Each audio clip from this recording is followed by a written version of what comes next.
Proverbs 3, verse 5. Perhaps his secret of success, why so successful.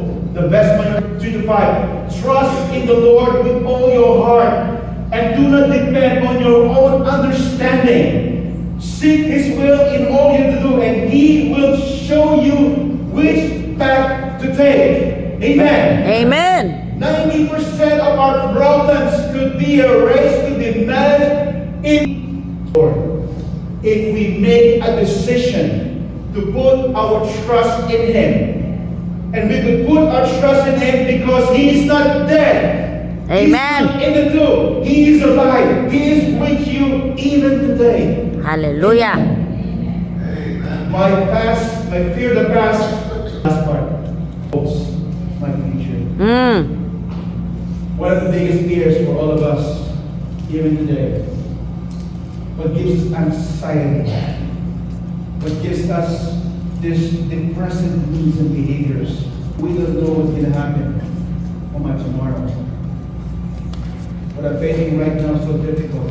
My family doesn't love me. My job is it's so shaky. I don't know what he lives.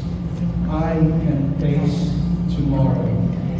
Because he lives, he said he's gonna come back to take us all home. He's going to prepare for us a room, a mansion. And this is my hope. Because I have this hope that my King and my God, my Lord, is not on the tomb, but he is on the throne in heaven, and he is also in the throne of my life. And he said in Romans 1 verse 4, that God will wipe away every tear from their eyes. There shall be no more crying. There shall be no more pain, for the former things have passed away. I know, he holds my future. Amen. And life is worth the living just because